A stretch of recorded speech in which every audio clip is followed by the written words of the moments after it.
Hello மக்களே, welcome back to my channel love your hunger.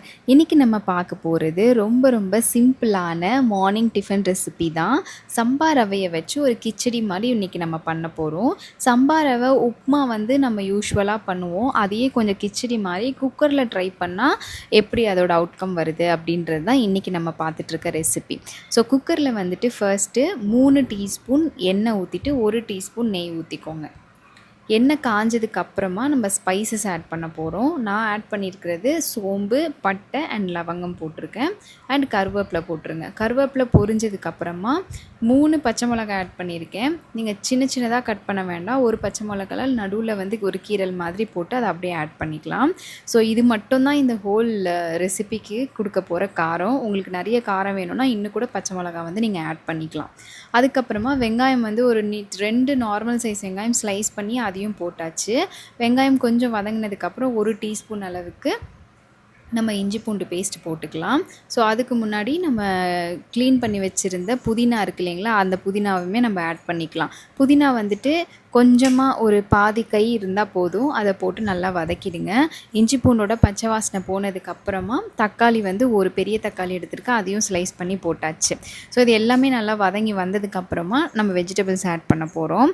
Vegetables வந்துட்டு carrot, beans நான் போட்டிருக்கேன். உங்களுக்கு வந்துட்டு பச்சை பட்டாணி, உருளைக்கிழங்கு இது இருந்தாலுமே நீங்கள் சேர்த்து கூட அது கூட போட்டுக்கலாம்.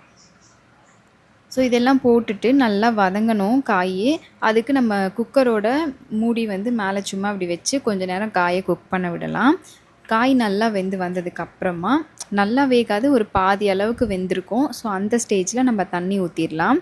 இந்த தண்ணி வந்து பார்த்திங்கன்னா நான் எந்த கிளாஸில் சம்பா ரவையை அளந்திருக்கனோ அதே கிளாஸில் 2 மடங்கு தண்ணி ஊற்றிருக்கேன். 1:2 ரேஷியோவில் நான் ஊற்றிருக்கேன். ஸோ தண்ணி ஊற்றினதுக்கப்புறமா கொஞ்சமாக மஞ்சத்தூள் போட்டுட்டு தண்ணி நல்லா கொதித்து வர ஸ்டேஜில் நம்ம சம்பா ரவையை வந்து ஆட் பண்ணிக்கலாம். ஸோ ஆட் பண்ணிவிட்டு நல்லா கலந்து விட்டுட்டு உப்பு காரம் பாருங்கள்.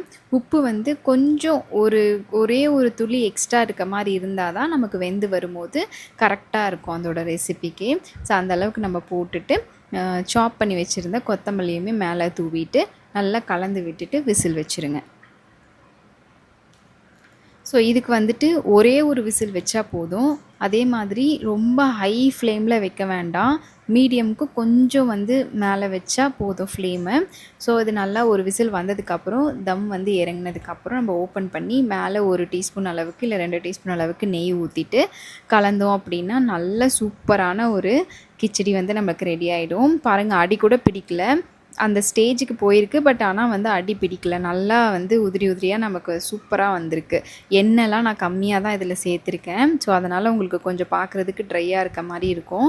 உங்களுக்கு வேணும் அப்படின்னா நீங்கள் எண்ணெய் கூட அதிகமாக சேர்த்துக்கலாம். ஸோ இதெல்லாமே செஞ்சுட்டு நீங்கள் வந்து உங்களோட மார்னிங் டிஃபனை சூப்பராக என்ஜாய் பண்ணலாம். அண்ட் தேங்க்ஸ் ஃபார் வாட்சிங் திஸ் வீடியோ. மறக்காமல் என்னோடய சேனலை சப்ஸ்கிரைப் பண்ணிக்கோங்க. தேங்க்யூ.